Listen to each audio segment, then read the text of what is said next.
ಮಗನ ಗೆಲುವಿಗಾಗಿ ಸಿಎಂ ಕುಮಾರಸ್ವಾಮಿ ಕಸರತ್ತು ನಡೆಸ್ತಾ ಇದ್ದಾರೆ. ಮಂಡ್ಯ ಕ್ಷೇತ್ರವನ್ನ ಪ್ರತಿಷ್ಠೆಯಾಗಿ ತೆಗೆದುಕೊಂಡಿದ್ದಾರೆ ಸಿಎಂ ಕುಮಾರಸ್ವಾಮಿ. ಮಂಡ್ಯ ಭಾಗದ ಜೆಡಿಎಸ್ ಶಾಸಕರು ಸಚಿವರಿಗೆ ಸಿಎಂ ಕಿವಿಮಾತು ಹೇಳಿದ್ದಾರೆ. ತಮ್ಮ ಪ್ರತಿಷ್ಠೆಯನ್ನ ನೋಡದೆ ಚುನಾವಣೆಯಲ್ಲಿ ಕೆಲಸ ಮಾಡುವಂತೆ ಸಲಹೆಯನ್ನ ಕೊಟ್ಟಿದ್ದಾರೆ. ಪ್ರಚಾರದ ವೇಳೆ ವಿನಾಕಾರಣ ಸುಮಲತಾ ವಿರುದ್ಧ ಹೇಳಿಕೆಯನ್ನ ಕೊಡಬಾರದು. ಸುಮಲತಾ ವಿರುದ್ಧ ಮಾತನಾಡಿದ್ರೆ ಜೆಡಿಎಸ್ ಮತಗಳಿಗೇನೆ ಹೊಡೆತ ಬೀಳುತ್ತೆ. ಕಾಂಗ್ರೆಸ್ ಕಾರ್ಯಕರ್ತರು ಸಹಕಾರವನ್ನ ಕೊಡ್ತಾರೆ ಅಂತ ನೀವು ನಿರ್ಲಕ್ಷ್ಯ ಮಾಡಬೇಡಿ. ನಮ್ಮ ಕಾರ್ಯಕರ್ತರು ಹೆಚ್ಚು ಪ್ರಚಾರದ ಕೆಲಸದಲ್ಲಿ ಸಕ್ರಿಯರಾಗಬೇಕು ಅನ್ನುವಂಥ ಒಂದು ಕಿವಿ ಮಾತನ್ನ ಮುಖ್ಯಮಂತ್ರಿ ಕುಮಾರಸ್ವಾಮಿ ಹೇಳಿದ್ದಾರೆ. ಅವ್ರಿಗೀಗ ಮಗನ್ ಹೆಂಗಾರ ಮಾಡಿ ಗೆಲ್ಸ್ಕೊಂಡ್ಬರ್ಬೇಕು. ಹೀಗಾಗಿ ಮಂಡ್ಯದ ಜನಪ್ರತಿನಿಧಿಗಳನ್ನ ಕರೆಸಿ ಕೆಲವೊಂದಷ್ಟು ಕಿವಿ ಮಾತುಗಳನ್ನು ಅವರಿಗೆ ಕುಮಾರಸ್ವಾಮಿ ಹೇಳಿದ್ದಾರೆ. ಸುಮಲತಾ ಅವರಿಗೆ ಅನುಕಂಪದ ಅಲೆ ಹೆಚ್ಚಾಗ್ತಾ ಇದೆ. ದಿನೇ ದಿನೇ ಜೆಡಿಎಸ್ನ ನಾಯಕರು ಕೊಡ್ತಾ ಇರುವಂಥ ಹೇಳಿಕೆಗಳಿಂದಾಗಿ ಸುಮಲತಾ ಅವರಿಗೆ ಅನುಕಂಪದ ಅಲೆ ಹೆಚ್ಚಾಗ್ತಾನೆ ಹೋಗ್ತಾ ಇದೆ. ಹೀಗಾಗಿ ಬಹಳ ಕಷ್ಟಪಡಬೇಕು. ಈ ಸಲ ನಿಖಿಲ್ ಗೆಲುವಿಗೆ ಎಲ್ಲರೂ ಕೂಡ ಸಂಪೂರ್ಣವಾಗಿ ಗಮನವಿಟ್ಟು ಕೆಲಸ ಮಾಡಬೇಕು ಅಂತ ಕುಮಾರಸ್ವಾಮಿ ಹೇಳಿದ್ದಾರೆ ಅನ್ನುವಂಥ ಮಾಹಿತಿ ಈಗ ಲಭ್ಯವಾಗ್ತಾ ಇರುವಂಥದ್ದು. 2 ದಿನಗಳ ಹಿಂದೆ ಖಾಸಗಿ ಹೋಟೆಲ್ನಲ್ಲಿ ನಡೆದಂತಹ ಸಭೆಯಲ್ಲಿ ಸಿಎಂ ಈ ರೀತಿಯಾಗಿ ಪಕ್ಷದ ನಾಯಕರುಗಳಿಗೆ, ಮಂಡ್ಯ ಭಾಗದ ಜನಪ್ರತಿನಿಧಿಗಳಿಗೆ ಕೆಲವೊಂದಷ್ಟು ಸೂಚನೆಗಳನ್ನು ಕೊಟ್ಟಿದ್ದಾರೆ ಅನ್ನುವಂಥ ಮಾಹಿತಿ ಈಗ ಲಭ್ಯವಾಗ್ತಾ ಇದೆ. ಆ ಭಾಗದ ಜನಪ್ರತಿನಿಧಿಗಳು ಕೂಡ ಅಷ್ಟೇ, ಜೆಡಿಎಸ್ನ ಜನಪ್ರತಿನಿಧಿಗಳು ಕೂಡ ಅಷ್ಟೇ, ನಾವು ಗೆಲುವಿಗೆ ಎಲ್ಲ ಪ್ರಯತ್ನ ಮಾಡ್ತೀವಿ ಅಂತ ವಾಗ್ದಾನವನ್ನು ಕೊಟ್ಟು ಹೋಗಿದ್ದಾರೆ ಸಿಎಂಗೆ ಅನ್ನುವಂಥ ಮಾಹಿತಿ ಕೂಡ ಸಿಗ್ತಾ ಇರುವಂಥದ್ದು. ಮತ್ತಷ್ಟು ಮಾಹಿತಿಯನ್ನು ಕೊಡ್ತಾರೆ ನಮ್ಮ ಪ್ರತಿನಿಧಿ ಸುನಿಲ್. ಕುಮಾರಸ್ವಾಮಿ ಪ್ರತಿಷ್ಠೆಯಾಗಿ ಪರಿಗಣಿಸಿದ್ದಾರೆ ಮಂಡ್ಯ ಕ್ಷೇತ್ರವನ್ನ. ಮಗನನ್ನ ಗೆಲ್ಲಿಸ್ಕೊಂಡ್ಬರ್ಬೇಕು ಅಂತ ಹೇಳಿ ಪಣ ತೊಟ್ಟಿದ್ದಾರೆ.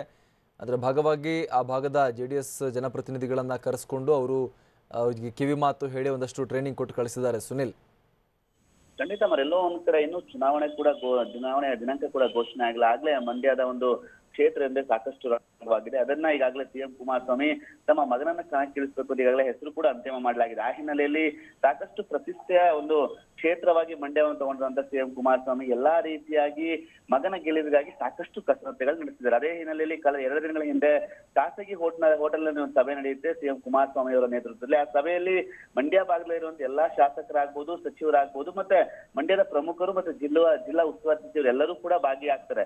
ಸತತವಾಗಿ 2-3 ಗಂಟೆಗಳ ಕಾಲ ಒಂದು ಚರ್ಚೆ ನಡೆಸ್ತಾರೆ. ಆ ಚರ್ಚೆಯಲ್ಲಿ ಮಹತ್ವದ ವಿಷಯಗಳು ಕೂಡ ಚರ್ಚೆ ಆಗುತ್ತೆ. ಅದಾದ ನಂತರದಲ್ಲಿ ಕುಮಾರಸ್ವಾಮಿ ಬಂದಂತ ಏನು ಮಂಡ್ಯ ಭಾಗದ ಶಾಸಕರಿಗೆ, ಸಚಿವರಿಗೆ ಕಿವಿ ಮಾತುಗಳನ್ನ ಹೇಳ್ತಾರೆ. ಮುಖ್ಯವಾಗಿ ಇದು ಪ್ರತಿಷ್ಠೆಯ ಚುನಾವಣೆ. ಈ ಒಂದು ಚುನಾವಣೆಯಲ್ಲಿ ನನ್ನ ಮಗ ಗೆಲ್ಲೇಬೇಕು. ಆ ಹಿನ್ನೆಲೆಯಲ್ಲಿ ನೀವೆಲ್ಲಾ ರೀತಿಯಾದ ಒಂದು ಯಾವುದೇ ರೀತಿ ಪ್ರತಿಷ್ಠೆಗಳನ್ನ ಇಟ್ಕೊಂಡಿದ್ರೆ ನಿಮ್ಮ ನಡುವೆ ಎಲ್ಲಾ ರೀತಿಯಾದ ಕೆಲಸಗಳನ್ನ ಮಾಡಬೇಕು. ಅದರ ಜೊತೆಗೆ ಮುಖ್ಯವಾಗಿ ನಮ್ಮ ಕಾರ್ಯಕರ್ತರಾಗ್ಬೋದು, ನೀವಾಗ್ಬೋದು, ಯಾವುದೇ ರೀತಿಯಾಗಿ ನಾಲಿಗೆಯನ್ನು ಹರಿಬಿಡಬಾರ್ದು. ಅಂದ್ರೆ ಸುಮಲತಾ ಅಂಬರೀಶ್ ವಿರುದ್ಧವಾಗಿ ಯಾವುದೇ ರೀತಿಯಾದ ಹೇಳಿಕೆಗಳನ್ನ ಕೊಡಬಾರ್ದು. ಅದರಿಂದ ಸಾಕಷ್ಟು ಜೆಡಿಎಸ್ ಪಕ್ಷಕ್ಕೆ ಮತ್ತೆ ನಮ್ಮ ಮತಗಳಿಗೆ ಅಲ್ಲಿ ತೊಂದರೆ ಆಗುತ್ತೆ. ಯಾಕೆಂದ್ರೆ ಇತ್ತೀಚಿನ ದಿನಗಳಲ್ಲಿ ಕಳೆದ 4-5 ದಿನಗಳಿಂದ ಸಾಕಷ್ಟು ಅನುಕಂಪದ ಅಲೆ ಹೆಚ್ಚಾಗ್ತದೆ. ಸುಮಲತಾ ಅವರ ಮೇಲೆ ಮಾತುಗಳು ಕೇಳಿ ಬರ್ತಾ ಇದೆ. ಆ ಹಿನ್ನೆಲೆಯಲ್ಲಿ ಈ ರೀತಿಯಾದ ಹೇಳಿಕೆಗಳನ್ನ ಕೊಟ್ರೆ ಓಟಿನ ಸಮಸ್ಯೆಗಳು ತೊಂದರೆ ಆಗುತ್ತೆ, ಮತಗಳಿಗೆ ಪ್ರಾಬ್ಲಮ್ ಆಗುತ್ತೆ. ಈ ಹಿನ್ನೆಲೆಯಲ್ಲಿ ಯಾವುದೇ ರೀತಿಯಾಗಿ ಬಹಿರಂಗವಾಗಿ ಹೇಳಿಕೆಗಳನ್ನ ಕೊಡಬಾರ್ದು. ಅದರ ಜೊತೆಗೆ ಸುಮಲತಾ ಅನುಕಂಪದ ಅಲೆ ಹೆಚ್ಚಾಗ್ತಿರೋ ಹಿನ್ನೆಲೆಯಲ್ಲಿ ಎಲ್ಲರೂ ಕೂಡ ಅಲರ್ಟ್ ಆಗಿರ್ಬೇಕು. ಈ ರೀತಿಯಾಗಿ ನಾವು ಬಿಡಬಾರ್ದು. ಮತ್ತೆ ಕಾಂಗ್ರೆಸ್ ಅವರು ಕೂಡ ಈಗಾಗಲೇ ಸಪೋರ್ಟ್ ಮಾಡ್ತಿರೋ ಮೈತ್ರಿ ಸರ್ಕಾರದಲ್ಲಿ ಸಪೋರ್ಟ್ ಮಾಡುವ ಹಿನ್ನೆಲೆಯಲ್ಲಿ ಅವ್ರು ಸಪೋರ್ಟ್ ಮಾಡ್ತಾರೆ ಅಂತ ಹೇಳಿ ನೀವು ಯಾವುದೇ ರೀತಿಯಾಗಿ ಕೆಲಸಗಳನ್ನ ಮಾಡ್ದಲೇನೆ ನೆಗ್ಲೆಕ್ಟ್ ಮಾಡಬಾರ್ದು. ಆ ಹಿನ್ನೆಲೆಯಲ್ಲಿ ಯಾರು ಸಪೋರ್ಟ್ ಮಾಡ್ದಲೇ ಇರ್ಲಿ, ನೀವಂತೂ ನಮ್ಮ ಕಾರ್ಯಕರ್ತರಾಗ್ಬೋದು, ಸಚಿವರಾಗ್ಬೋದು, ಶಾಸಕರಾಗ್ಬೋದು, ಎಲ್ಲರೂ ಕೂಡ ಒಂದು ಕ್ಷೇತ್ರಗಳಿಗೆ ಹೋಗಿ ಮತಬೇಟೆ ಮಾಡ್ಲಿಕ್ಕೆ ಯಾವ್ಯಾವ ರೀತಿ ತಯಾರಿಗಳು ನಡೆಸಬೇಕು ಅಂತ ಹೇಳಿ ಒಂದು ಸೂಚನೆ ಕೂಡ ನೀಡಿರುವುದು. ಇನ್ನು ಖಾಸಗಿ ಹೋಟೆಲ್ ನಡೆದಂತ 3-4 ಗಂಟೆಗಳ ಸಭೆಗಳಲ್ಲಿ ಮಗನ ಗೆಲುವಿಗಾಗಿ ಸಾಕಷ್ಟು ಒಂದ್ ರೀತಿಯಾಗಿ ತೆರೆಮರೆಯಲ್ಲಿ ಪ್ಲಾನ್ಗಳನ್ನ ಸಿಎಂ ಕುಮಾರಸ್ವಾಮಿ ಸಿದ್ಧಪಡಿಸಿ ಅಲ್ಲಿದ್ದಂತ ಶಾಸಕರಿಗೆ, ಸಚಿವರಿಗೆ ಮಹತ್ವದ ಕಿವಿಮಾತುಗಳನ್ನ ಸಹ ಹೇಳಿರುವಂತದ್ದು. Amar, thank you Sunil.